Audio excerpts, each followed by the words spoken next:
and I have never known defeat. I'll be honest, I didn't get this game when I tried it for the first time, but after some time I gave it a second chance and never looked back. Little to no story at all. You can do whatever and go anywhere. Some areas tough for you, go explore somewhere else and come back stronger. But what made me feel the same emotions I experienced while playing MMORPG in a childhood was community in Elden Ring. There is no way you will be left hanging. You don't understand something? Ask and people will explain it to you. You're stuck on a boss? Ask and people will come and help you beat the boss. You don't know what build is best for you? Find gazillion of those on the internet. It's just beautiful. But as I already mentioned, this game also crushed me because I felt emptiness the moment I finished it. I tried to find some other game that resembles Elden Ring, but as I already said, it is one of a kind. I tried to find something similar one after one and nothing gave me the same emotions. The only option that left was starting a new game in Elden Ring and experiment with different builds or continue with the same character and hope for the sequel. Luckily we got DLC eventually.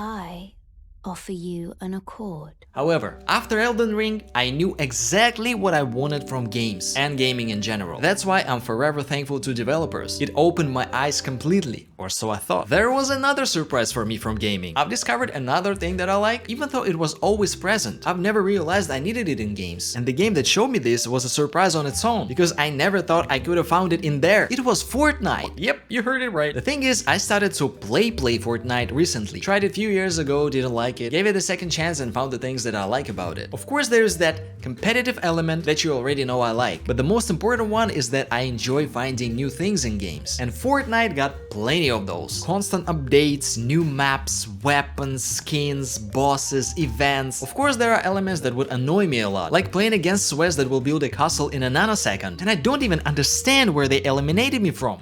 We're locked in, man.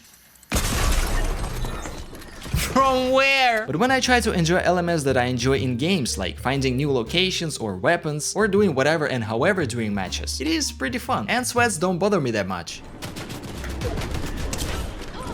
Oh, dude, what is happening in this building, bro? So here it is, my story of how I went from loving gaming to burning out and loving it again. The idea was simple. As we grow older, we try to understand things more. And for me to go back to gaming, I had to understand what I actually look for in games and play games that have this stuff in them and avoid those that I know won't bring me any of the most important elements I enjoy. So maybe you can find yourself on a certain part of my journey and it will help you figure out your own relationship to gaming. That was the goal of making this video, so that somebody might relate and think of their own path of this beautiful world of gaming. Let me know your thoughts about this video. It was kind of an experiment. I've never done a video like this one before, so any constructive opinion would be greatly appreciated. Like, subscribe, and see you in the next one.